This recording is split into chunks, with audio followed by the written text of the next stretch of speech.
Hi, my name is Ebony Darkness Dementia Ravenway, and I have long ebony black hair. That's how I got my name. I'm a vampire, but my teeth are straight and white. I'm also a witch, and I go to a magic school called Hogwarts in England, where I'm in the 7th year. I'm a goth, and I wear mostly black. I love Hot Topic, and I buy all my clothes from there. A lot of preps stare at me. I put up my... How do you avoid drawing cringy original characters or cringy art overall? You don't, but you should do them anyway. The art online community is a polarizing space where, as artists, there's no peace in sight. On one camp, people are using generative AI to create any image of their liking. On the other hand, in some random corner of the internet, there's always a 13-year-old artist who can draw better than you. It feels like the world is on fire the moment you started to take art seriously. Therefore, due to these unforeseeable circumstances, creating cringy art and original characters is the most freeing and beautiful thing that you can do to make your art stand out and special. It is the most radical way to make your art distinctively and unapologetically yours. A lot of people have a real aversion to self-indulgent, self-insert characters or self-indulgent art. I get the criticisms, but I also believe that there's an incredible freedom in making art purely for fun. Even if you do want to take art seriously, maybe you want to become a serious writer or artist one day, everybody deserves to create their own Ebony Darkness Dementia Ravenway. And I'm here to tell you why. Strap in. This is a journey, and I promise to make it fun. Okay, let's go!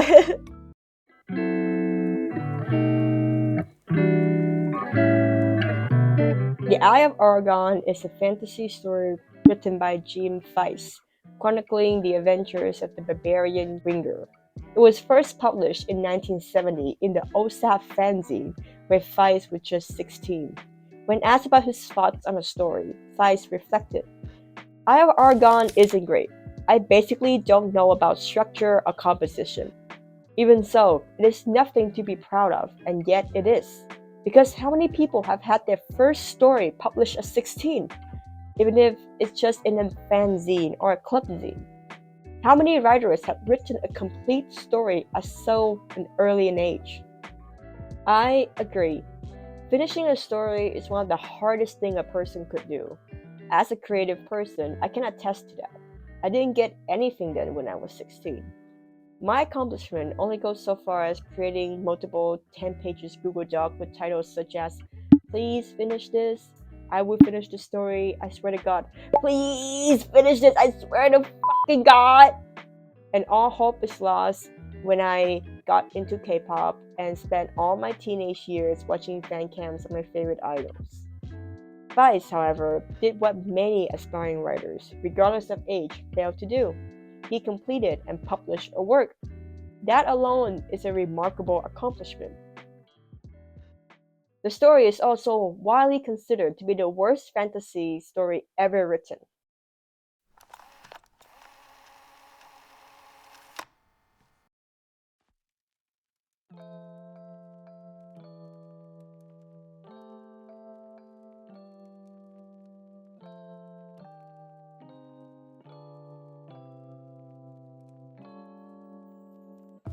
Eye of Aragon has become so infamous that reading it out loud has become a staple of science fiction conventions, where participants compete to read passages for as long as possible without laughing. This tradition reportedly began as a private joke between two authors, Thomas N. Scotia and Josie Queen Yarbrough, who mocked the stories for its overuse of thesaurus words, lack of foresight, and generally awkward phrasings. The weather-beaten trail wound ahead into the dust-raked climes of the barren land which dominates large portions of the Norgolian Empire. Small rodents scampered about, occupying themselves in the daily accomplishments of their dismal lives. Their banter eventually evolved into a game, which then formalized into the public reading challenge as copies of the stories spread throughout sci-fi circles. According to an anecdote, The publisher deliberately omitted Fai's name from the booklet, supposedly hoping that he would never discover the little game about his work. Thus, Faiz was not only mocked for a story he'd written as a child, he did not get any financial compensation for it until 24 years after it was published without his consent. That, frankly, is just cruel, no matter how bad the story is. Now, would Faiz become a better writer on par with the author of Lord of the Ring or One Piece had he given a chance to develop as a writer? Maybe. But the Eye of Argon isn't evidence of a lack of potential either. It's just a first attempt. How many 16-year-olds there actually written a good story? Be for real. In the Great Hall, I ate some Count Chocula cereal with blood instead of milk. And a glass of red blood. Suddenly, someone bumped into me. All the blood spilled all over my top. Bastard! I shouted angrily. I regretted saying it when I looked up. I was looking into the pale white face of a gothic boy with spiky black hair and red streaks in it. He was wearing so much eyeliner that it was going down his face, and he was wearing black lipstick. He didn't have glasses anymore, and now he was wearing red contact lenses just like Draco's, and there was no scar on his forehead anymore. He had a manly stubble on his chin. He had a sexy English accent. He looked exactly like Joel Madden. He was so sexy that my body went all hot when I saw him, kind of like an erection, only I'm a girl, so I didn't get one, you sicko. I'm so sorry, I said in a shy voice. That's all right. What's your name? I questioned. My name's Harry Potter, although most people call me Vampire these days, I grumbled. Why? I exclaimed. Because I love the taste of human blood. The tragedy lies not in the story quality, but in the reaction it provoked. Adults taking a teenager's heartfelt project and made it into a laughingstock. And because of that relentless ridicule, Faiz vowed in 1984 to never write again. What was once a sort of pride and passion for the teenager was twisted into a lifelong disappointment. When I first heard the story when I was 16, I was heartbroken. Even without reading his story, I felt his pain. Seeing your earnest hard work turn into a laughingstock is an artist's biggest nightmare. And unfortunately, it's a phenomenon that is happening right now within the art community. If you go online, it is not hard to find younger artists being made fun of for their lack of skill. A pretty recent example was a TikTok of an artist accidentally drawing her OC a little too hot. Like, I cannot show you the video due to copyright, but I will link it down in the description and show it on here without the music for you to see. I'm laughing as I'm saying this, but it's not because of her art that I'm laughing at. I must clarify. I personally think it is very charming and adorable. I just couldn't fathom the idea of thinking my OC is hot whenever I see them. I have crippling shame. Every time I post my art, it feels like lighting myself on fire. So the idea of actually finding my OC a little too hot or having pride in my work is a very foreign concept to me. Happiness is infectious, and I am allergic to it. Now, thankfully, the story does have a happy ending, as Anya, the creator of the TikTok, is such a good sport and has no problem with people joking about her video. So huge kudos to Anya. I personally would not have survived that. I would just quit the internet then and there. These situations, drawing my OC a little too hot and Eye of Argon highlights a broader trend of artists bullying each other over perceived cringe. I observed that the loudest critic of so-called cringy original characters are often beginner artists who created cringy art themselves. It's a bit counterintuitive, but hear me out. Being an artist is hard. You get called self-absorbed or not taken seriously just for liking stories and cartoons. And because of that, there's a tendency in creative circles to become overly critical of their own kinds. You've been bullied for liking quote-unquote cringe stuff yourself, like My Hero Academia or Has Been Hotel. you would start policing any behavior that might give the community and thus yourself a bad name. For instance, admitting that you like MHA is a battle in and of itself. You have to fight really, really hard to justify why it is actually a good anime and not just a shitfest full of people creating gay non-canon ships, or worse, creating fan insert character where they ship themselves with Bakugo. Just leave us alone, guys. Leaving so soon? Yeah, fun just begun. We need to go, guys. We stayed long enough. Leaving without saying goodbye? Hey Bakugo, let's show them something unforgettable. Let us go.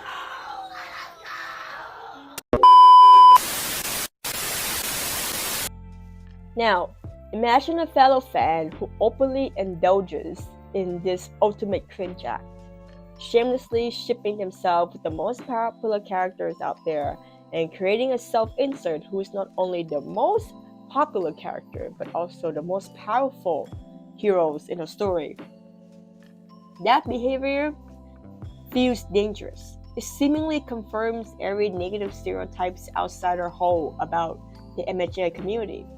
In his video about the Eye of Aragon, YouTuber MQ Tate described this phenomenon succinctly.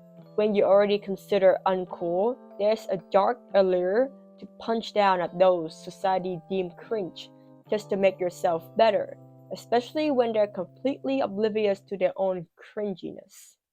I am not like one of those MHA fans. I don't spend my time drawing delusional gay ship art of Deku and Toradoki.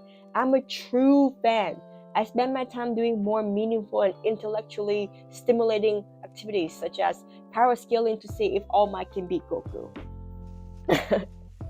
Guys, it's Emily here, and I just turned 8. My mommy let me watch Jujutsu Kaisen finally. Anyways, this is my aunt. Her name is Rose. She is 26 years old and is a special grade sorcerer, as well as the strongest. She is dating Megumi and very in love with him, and he is very in love with her. But all the boys want her. All the female sorcerers are jealous of her cursed technique and her boyfriend. Her cursed technique is called Rainbow Power, and she can summon. Notice how the people who mock the Eye of Aragon are not the general public, but fellow fantasy writers and readers. The two people who distributed the book, writers. The people who turned the reading of the book into a game, fantasy convention goers. Even the author himself was a dedicated fan, collecting German swords and comics in his spare time. The story Infamy is only contained within the sci-fi literary world. I only stumbled upon it because I was brainrotting on YouTube full-time as a teenager. Outside of it, nobody has heard of it. That to me is what makes it especially cruel. Imagine being ridiculed by the very community you belong to, by the people you thought would understand your passion the most, but it makes sense. In a way, the bullying is a form of self-defense. People usually dismiss cringy arts or OC for two different reasons. Number one is not their thing, or number two is an uncomfortable mirror. It reminds artists of their own embarrassing early work, something that they believe they should have grown out of. Whenever you see someone with a self-insert OC that they shamelessly ship with the most popular character, your internal critic is screaming, "You should know better than this. This isn't good art. Aren't you too mature for this? Shipping yourself with a character, the most popular character in the series, no less? Ugh, you're so basic. Have some self-awareness. Stop being so self-absorbed." Though, I would say hating self-inserts or self-indulgent arts for being too self-absorbed is kinda silly, especially when you're a creative yourself. Like, let's be real here. All art is self-absorbed. Art is the act of translating the abstract in your head onto paper. To create is to put a piece of your ego on display. You're creating your art and wanting people to care. You're posting your work online for attention. So what's the crime of younger artists wanting to make themselves their own hero of the story?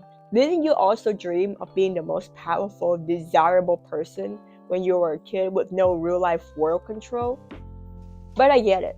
Being a beginner or intermediate artist sucks. Your skill isn't nearly as good as where you want it to be. You want people to take you seriously, but you fear you get laughed at. Your work isn't good enough to get views by itself, so you're relegated to creating meme TikTok to gain even a morsel of attention. Your best work is someone else's 15-minute sketch. As such, this cringe reaction to other beginner artists' work isn't just about fearing others' opinions. It's also being angry at how shameless other beginners seem. You're mad that they can have fun without cringing at their own work. You're mad that they don't repress every embarrassing feeling or rigorously overanalyze their own art, that they just put their work out there for the world to see. That is why I advocate for us artists to create more weird art. Create the most cringe, self-indulgent, overpowered original characters out there. I too have my own Ebony Darkness Dementia Ravenway. Guys, I'm being so vulnerable right now. Like, you better subscribe and turn on the I once created a Pokemon OC during my Pokemon phase. His name is Kozart, and he's a dragon gym leader who is also the secret son of the evil organization of my self-created region. He loved playing the flute, hence his name Kozart, like Mozart. And I don't know, like flute is associated with dragons for whatever reason. He's a powerful trainer and he never loses, because anytime I roleplay him having a Pokemon battle with my friends, and just as I'm about to lose, I would turn off my phone and go to sleep. If the battle never ends, he never loses. Win-win. Nobody can beat my OC. He's the most powerful trainer in my imagination. He's also in this weird bisexual throuple relationship with two of my friends' other OCs. It's a whole thing. Like, I don't know, younger me was wild back then, okay? I actually do have an OC named Ebony, but I'm just gonna stop there because this is a video essay, not a torture session where I mentally torment myself for your own pleasure. If you want to do that, you have to subscribe to this channel and my Patreon. I do not have a Patreon. Now, does this mean that I am against critiquing shallow power fantasies or that I am advocating for self-insert Mary Sue stories? Absolutely not. I am at heart a critic. I love dissecting and discussing media. However, there is a crucial distinction between analyzing the self-indulgent, poorly crafted work of professional grown artists versus directing that same scrutiny towards a budding teen or beginner artist who's just beginning their own creative journey. You know what I mean? You know what I mean? So in 2026, I want to make it my goal to take my creative endeavors seriously and avoid brain rot whenever I can. And if you have the same goal as me, I recommend using Skillshare. Skillshare is a huge learning online platform for all sorts of creative. They have thousands of courses across design, illustration, film, freelance, and productivity, led by industry professionals, so you're learning directly from successful industry players in your desired fields. Skillshare have courses for all skill levels, from fundamental art skills for beginners to intermediate courses for more experienced artists. Right now, I'm currently taking Sketchbook regularly, creating character-driven colorful spreads by Prickly Alpaca, and How to Draw by Brent Emerson. As a lifelong self-taught artist, my current focus is to learn proper technique and fundamentals of art. I want to be able to translate the ideas in my head onto paper more effectively, so the guidance from these artists have been tremendously helpful. And here's the exciting news. The first 500 people to use my link in the description or scan the QR code will receive a 1-month free trial of Skillshare. Thank you so much to Skillshare for sponsoring this video. Now let's continue. That is why, instead of making fun of these beginner artists for drawing cringy characters, We should instead nurture their dedication and love for the medium. The ideas are there, the ambitions are there. They just need the proper time to develop their skills. But how are they supposed to do that when the moment they share their works to others, they get mocked and made fun of, being labeled as cringe for simply being an amateur? It is incredibly demoralizing and it drives people away from art. Ironically, this bullying doesn't make better artists. It just pushes beginners toward the very thing that artists hate the most: AI. Kids went from writing Twilight-length novels on Wattpad and coding MySpace pages to being illiterate. What happened?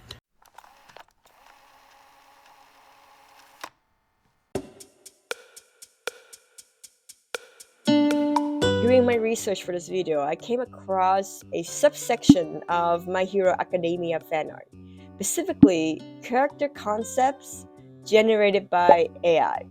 This saddened me not because of how well drawn they are. Well, technically, they are not drawn, they are merely mimicking the style of popular artists, primarily Horikoshi, the manga's author, and Yoneyama Mai.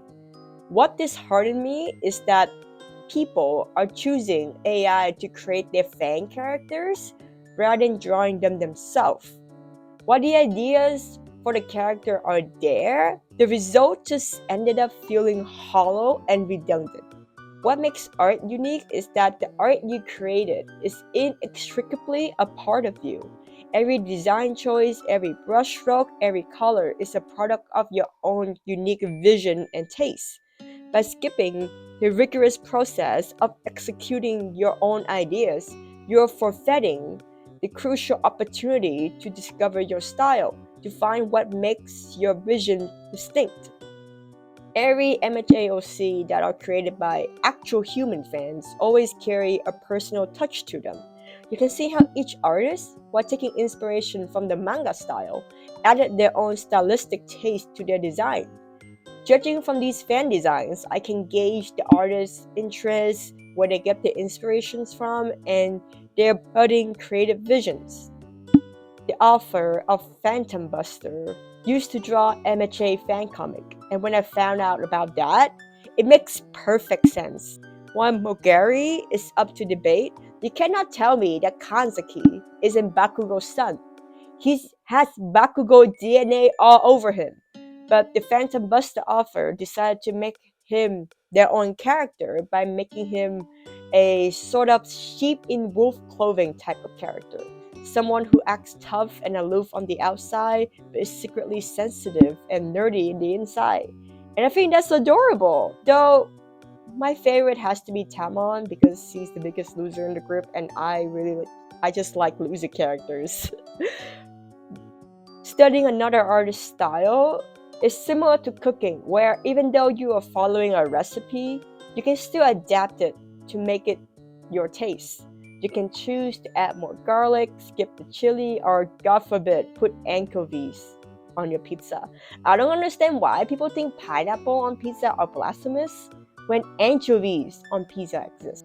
The result may not be perfect, it may even taste like because you didn't do the correct measurements, but it's still uniquely yours, and you can always improve each time you make it to better suit your liking. On the contrary, using AI isn't cooking, it's microwaving a pre-packaged meal. You don't control the level of salt, the cheese, or the toppings. Any quote-unquote adjustment would just prompt a wholly new algorithmically determined output. You're not making the decisions, you are submitting requests. AI users, in essence, don't want to create. They want their output to look as if someone more skilled than them made it. But AI cannot create anything new. It can only recombine what already exists. This mirrors its user mindset. In their unwillingness to engage with their own creative thinking or risk of making bad art, they outsource the act. They don't want to create. They want a product that bears a famous artist's signature and then delude themselves into thinking that they've made something new. As a Reddit post that is quoting a Tumblr post on art perfectly frame it. People hate their own art because it looks like they made it. They think if they get better, it will stop looking like they made it. A better person must have made it. But there's no level of skill beyond which you stop being you. You hate the most valuable thing about your art. And this brings me to a show that I don't even particularly like, Has Been Hotel. It feels strange to defend it, but here we are. Personally, I find the art style incredibly off-putting. It's visual, too noisy, the design has poor readability, many characters, actually all the characters, feel like variation of the characters hidden from the Powerpuff Girls, but without the smoothness and warm colors to balance out the harsh edges. Yet, despite my criticisms, I deeply respect what the style represents. It is so unabashedly itself. It feels like an early 2000 deviant art drawing by a fiercely dedicated 12-year-old. Its most valuable and charming quality is precisely its unapologetic authenticity. This comment under a video criticizing Has Been Hotel really said it best. This art style inspired me because it just screams, break every single rule your art teachers ever taught you. And honestly, that is so freeing, especially when it comes to mainstream big production art. Maybe it inspires more projects to get crazier with their art, like it's art. The fun part is being able to do pretty much whatever you want. Kind of why I love the art style. It throws structure out the window and goes, go with your heart. If you think it looks cool, put it in. If you love this little quirk, put it in. Do you like crazy patterns and colors that very much like highlighters? Put it in. When you're dedicated years to the craft, putting blood, sweat, and tears into every single one of your creation, you understand how difficult art is. You remember your own journey. That is why I find beginner work so endearing. You can see the joy and genuine love these artists put into their work. Looking at the amateur works by beginner artists, I don't see cringe. I see a precious creative freedom that I and many others have lost along the way. I envy that level of freedom immensely. Like, yeah, obviously, they would have to learn fundamentals if they want to take their art seriously. But when you're first starting out, the goal shouldn't be having the perfect line art or the perfect anatomy. It should be drawing what you love, nurturing your interest, and discovering your own creative voice. But you never get there if you're afraid that your ideas are cringy or weird. You will almost never find creators who hate fantasy or self-inserts. On the contrary, most artists absolutely love it, as long as it's not offensive, like straight washing a queer couple. Like, what is straight shit? Be for real. Think about it. There's someone out there who loves your story so much that they devoted their own time creating original characters, developing theories, creating fully wide, expansive universes just so that they could be a part of your world. As such, I will always prefer a poorly drawn, cringy fan OC made by a human over a flawless AI-generated image that, in their attempt to appeal to as much people as possible, sand off any potential visual uniqueness that the creator might have because they were too afraid to be themselves. They were too afraid to be seen as cringe.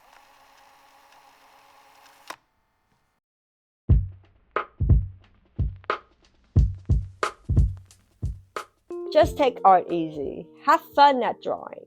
Art is so fun when you don't take it too seriously. I don't care if people call my OC yaoi cringe because that's just what they are. Like, I like to read yaoi, I like to read yuri. I'm going to make them gay, okay? Like, it's my character. I get to do whatever I want to them. That's the best part. I am not ashamed of that. Like, that's just who I am. Don't force yourself to draw things you don't like drawing just because you fear being cringe. Being cringe is what makes you special. Once again, I would bring back the quote from the philosopher of Tumblr. People hate their own art because it looks like they made it. They think if they get better, it will stop looking like they made it. A better person made it. But there's no level of skill beyond which you stop being you. You hate the most valuable thing about your art. So yeah, I think in 2026 I definitely want to create like more simpler videos rather than like these heavy analytical type of videos, because the main purpose of my channel is so that I can get better at speaking and writing. So that should be my emphasis. And I also feel like a lot of people don't really watch videos, they kind of just listen to it. So that's where I'm heading. But I also want to make it lighter for myself on the editing side so that I can spend more time creating and drawing original characters and stories. So yeah, thank you so much for watching this video. I will be seeing you in the next one soon, hopefully. Bye bye.